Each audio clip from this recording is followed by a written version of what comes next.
Hello and नमस्कार दोस्तों, मेरा नाम है अनुभव। आप देख रहे हैं यूनिक वेबसाइट्स और आपका बहुत बहुत स्वागत है हमारी एक और नई वीडियो में। और इस वीडियो में हम बात करने वाले हैं वेब डिज़ाइनिंग की यूनिट नंबर 2 के क्विक रिवीजन की। तो दोस्तों, शुरू करते हैं।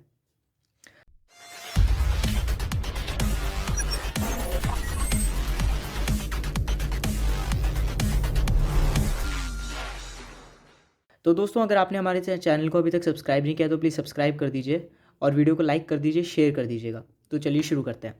तो दोस्तों, ये जो वेब डिज़ाइनिंग की यूनिट नंबर सेकंड है, ये स्टार्ट होती है एलिमेंट्स इन HTML से।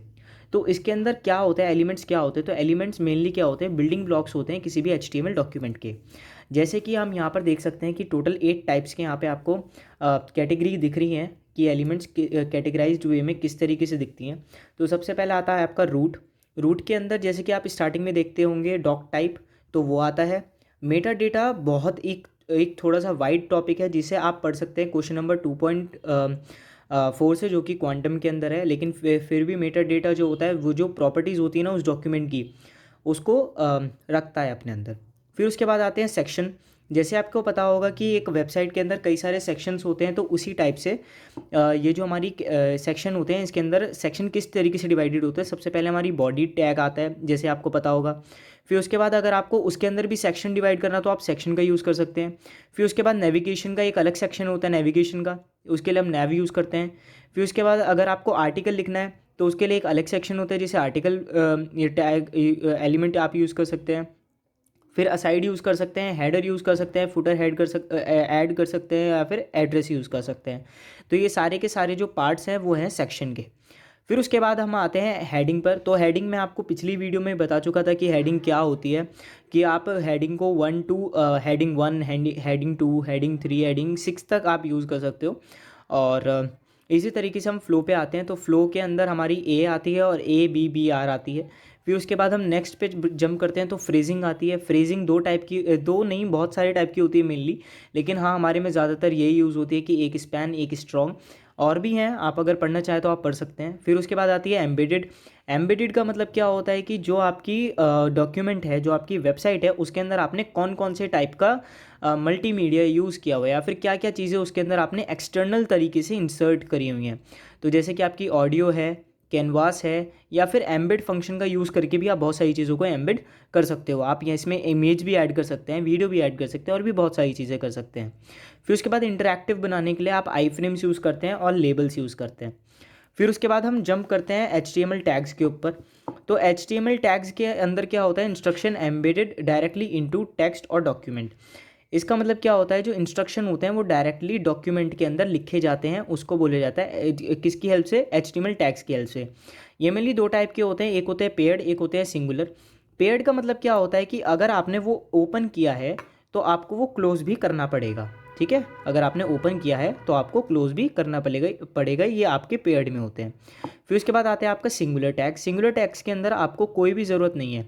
जैसे कि ये जो टैग है ये यूज़ होता है बोल्ड के लिए, और ये वाला जो ये होता है लाइन ब्रेक के लिए।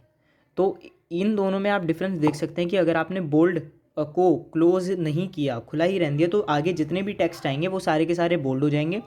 वहीं अगर आपकी लाइन ब्रेक वाला फंक्शन है तो उसके अंदर आप ये यूज़ कर सकते हैं। फिर उसके बाद हम आगे बढ़ते हैं लिस्ट पर। तो लिस्ट के अंदर एक आती है हमारी, ये 4 टाइप की होती हैं टोटली। तो एक होती है ऑर्डर्ड लिस्ट, फिर आती है अनऑर्डर्ड लिस्ट, फिर आती है डेफिनेशन लिस्ट, और फिर आती है नेस्टेड लिस्ट।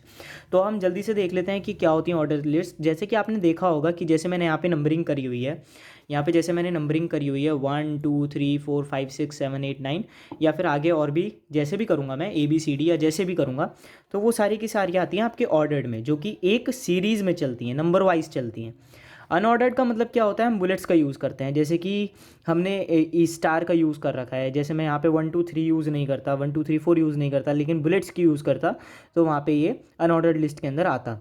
डेफिनेशन लिस्ट के अंदर क्या होता है? डेफिनेशन लिस्ट के अंदर आप एब्रीवेशंस यूज़ करते हैं, मतलब कि E फॉर एवरीवन, आपने E यूज़ कर लिया, और E यूज़ करने के बाद आपने उसको लिख दिया कि हाँ E फॉर एवरीवन होता है। नेस्टेड लिस्ट के अंदर क्या होता है कि आप ना इन तीनों के कॉम्बिनेशन को जब यूज़ करो तो उसको बोला जाता है नेस्टेड लिस्ट। जैसे कि मैं आपको एग्जांपल में यही दिखा देता हूँ। मैंने यहाँ पे रोमन नंबर यूज़ किया हुआ है, लेकिन अंदर मैंने न्यूमेरिक यूज़ किया हुआ है। ठीक है, इसी तरीके से आप नेस्टेड को भी डिफाइन कर सकते हैं। फिर उसके बाद हम जंप करते हैं नेक्स्ट अपने उस पर। तो नेक्स्ट में आप देख सकते हैं कि टेबल, हम टेबल के ऊपर आ गए हैं कि टेबल किस तरीके से इंसर्ट, टेबल कैसे बनती है। तो टेबल को मेनली बनाने का क्या होता है, टेबल, ये टेबल क्लोज करने का ये हो गया। फिर उसके बाद आपके आते हैं एलिमेंट्स। एलिमेंट्स के अंदर सबसे पहले आता है कैप्शन एलिमेंट। इसके अंदर मुझे बताने की ज़रूरत नहीं है कि अगर आप कैप्शन ऐड कर रहे हैं किसी भी टेबल में तो उसे कैप्शन आप यूज़ करेंगे। फिर उसके बाद आता है कॉल ग्रुप। कॉल ग्रुप के अंदर क्या होता है, स्पेसिफिक प्रॉपर्टी ये डिफाइन करने के लिए होता है, जैसे कि कलर, बैकग्राउंड कलर और ये सारी चीज़ें जो होती हैं एक टेबल के अंदर, एक कॉलम के अंदर, ग्रुप ऑफ कॉलम के अंदर, ये सारी चीज़ें जब आप स्पेसिफाई करते हो तो वो कॉल ग्रुप के अंदर आती हैं, कॉलम, ग्रुप, एलिमेंट, ठीक है। फिर उसके बाद आपका आता है कॉलम एलिमेंट। ये इसके अंदर क्या होता है, ये बिल्कुल सिमिलर होता है ऊपर वाले के, सिमिलर टू सेकंड, इसके सिमिलर होता है, लेकिन बस इसके अंदर डिफरेंस क्या होता है, आप सेपरेटली ना, आप इसके अंदर सेपरेटली भी कर सकते हैं, कि मतलब ज़रूरी नहीं है कि आप हर बारी पूरे ग्रुप के ऊपर करें, अगर आप सेपरेटली करना चाहें तो कर सकते हैं। फिर उसके बाद आता है आपका T body element. T body element के अंदर क्या होता है कि इसके अंदर ग्रुप बनते हैं रोज़ के। जब आप रोज़ का ग्रुप बनाते हैं with the help of T head and T foot elements, तो उसको टी बॉडी कहा जाता है। अब टी हेड क्या होता है, टी हेड क्या होता है, header of table, define header of table with T body and T foot elements. ये आपको ज़्यादा समझने की ज़रूरत नहीं है, ये आपको पता होने चाहिए कि क्या होते हैं। जैसे कि यहाँ पे टी फुट एलिमेंट है, टी फुट एलिमेंट फुटर के लिए यूज़ होता है, लेकिन किसकी हेल्प से बनता है ये, T body and T read. फिर उसके बाद टी आर एलिमेंट आता है। टी आर एलिमेंट जो होता है वो आपका डिफाइन करता है रोज ऑफ टेबल को। फिर उसके बाद T D and T H जो हैं ये दो टाइप के होते हैं। ये क्या करते हैं कि वन टेबल के अंदर एक या एक से ज़्यादा सेल्स जो होते हैं उनको दो कैटेगरी में डिवाइड कर देते हैं। एक होता है स्टैंडर्ड सेल्स और एक होता है हेडर सेल्स। स्टैंडर्ड सेल्स के अंदर दो फर्दर पार्ट होता है, या फिर मैं कहूँ कि इस स्टैंडर्ड सेल्स को हम टेबल डेटा कंटेन जब मतलब कि जो स्टैंडर्ड सेल्स होते हैं ना वो टेबल के डेटा को कंटेन करते हैं। मतलब कि जैसे कि अगर आपने टेबल के अंदर टेक्स्ट यूज़ किया है, इमेज यूज़ किया है, वीडियो यूज़ किया है, जो भी यूज़ किया है तो वो टेबल डेटा हुआ, और वो टेबल डेटा स्टैंडर्ड सेल्स के अंदर आता है, ठीक है। फिर उसके बाद आपका हेडर सेल्स आता है। हेडर सेल्स में कुछ भी नहीं है, बस जो हेडर की इन्फॉर्मेशन है वो आपकी स्टोर होती है, तो इसे हेडर सेल बोला जाता है। फिर उसके बाद आपका आता है सेल स्पेसिंग। तो दोस्तों सेल स्पेसिंग जैसे कि आपको पता ही होगी, जब आप सेल के बीच में स्पेस देते हो तो उसको आप सेल स्पेसिंग बोलते हो। ये डिफाइन किस में होता है, मतलब कि अगर आप सेल स्पेसिंग दे रहे हो तो आप किस फील्ड में दोगे, तो आप इन दो फील्ड्स में दोगे। सबसे पहला पिक्सल्स एंड दूसरा परसेंटेज, इन दोनों उसके अंदर आप दे सकते हो, या फिर आप चेंजेस कर सकते हैं, पिक्सल्स में भी चेंजेस कर सकते हैं, परसेंटेज में भी चेंजेस कर सकते हैं। फिर आपका आता है cell padding. Cell padding space between cell border and its contents, मतलब कि आपके जो सेल के बॉर्डर हैं उनके बीच में अगर आपको स्पेस देना हो तो आप सेल पैडिंग यूज़ करेंगे, और ये भी परसेंटेज या फिर पिक्सल के अंदर होता है। फिर उसके बाद आती है आपकी इमेज। इमेज को इंसर्ट करने का जो सिंपल तरीका होता है वो यही होता है, सबसे पहले आप ये वो लगाएंगे, सिंबल लगाएंगे, फिर उसके बाद image source is equals to, ये आप कॉमा लगाएंगे और इसके अंदर आप पाथ लिख देंगे। अब इस पाथ के अंदर आप कुछ भी लिख सकते हैं, जैसे आप गूगल की कोई इमेज यूज़ करना चाहते हैं तो गूगल का आप पाथ लिख देंगे, या फिर अगर आपके कंप्यूटर में कोई इमेज है तो आप उसका पाथ लिख देंगे, तो वो दोनों ही इमेजेस जो हैं यहाँ पे आपको शो होने लगेंगी। फिर उसके बाद इसके कुछ एट्रीब्यूट्स हैं। एट्रीब्यूट्स का मतलब ये है कि अगर आप इमेज यूज़ कर रहे हैं तो उसके अंदर आप साथ साथ क्या यूज़ कर सकते हैं। तो सबसे पहले आता है आपका आईडी, आप आईडी यूज़ कर सकते हैं। तो दोस्तों मैं आपको सबसे पहले बता दूं, इसके अंदर सिर्फ एक ही ऐसी एट्रीब्यूट है जो मैंडेटरी है, इनमें से कोई सी भी, बस ये वाली जो एट्रीब्यूट है ये मैंडेटरी है, और कोई भी एट्रीब्यूट मैंडेटरी नहीं है, आपकी ऑप्शनल है, आप यूज़ करना चाहें करें, नहीं यूज़ करना चाहें मत करें, ठीक है। आईडी और क्लास मेनली ज़्यादातर यूज़ होता है सीएसएस के लिए, सो दैट अगर आपको सीएसएस में कुछ वो करना हो, डिज़ाइनिंग पार्ट करना हो टेबल के यूज़ करके, तो इमेजेस का यूज़ करके, तो आप वो भी कर सकते हैं। फिर उसके बाद आप इन सब चीज़ों के बारे में पढ़ लीजिएगा, वैसे आपको पता होना चाहिए कि एट्रीब्यूट्स कौन कौन सी होनी चाहिए। फिर उसके बाद इमेज फॉर्मेट के ऊपर आते हैं। तो इमेज फॉर्मेट जो होती है वो मेनली 3 टाइप की होती है। सबसे पहले आती है आपकी GIF, फिर उसके बाद JPEG और उसके बाद PNG।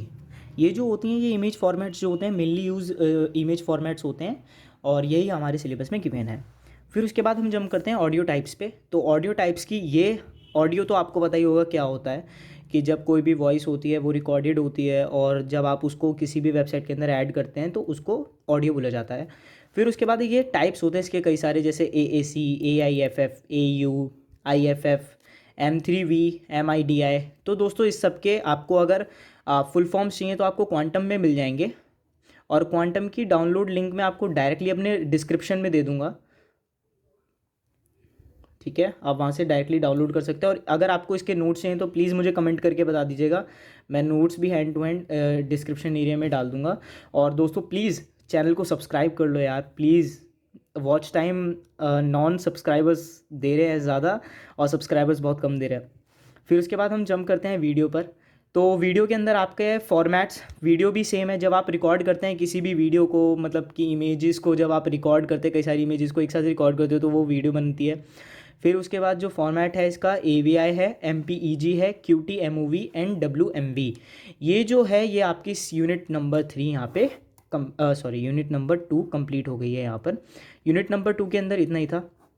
अगर दोस्तों मैंने कोई टॉपिक छोड़ दिया है तो प्लीज़ आप मुझे बताइएगा ज़रूर।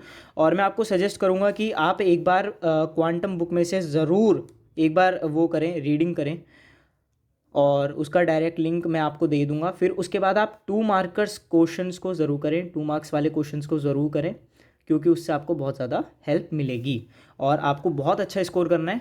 तो ऑल द बेस्ट। एंड इस वीडियो को हम टारगेट रखते हैं 300 लाइक्स। तो दोस्तों 300 लाइक्स करा देना, और फिर उसके बाद हम यूनिट नंबर 3 अपलोड करते हैं। ठीक है, जय हिंद, जय भारत। आज के लिए इतना ही।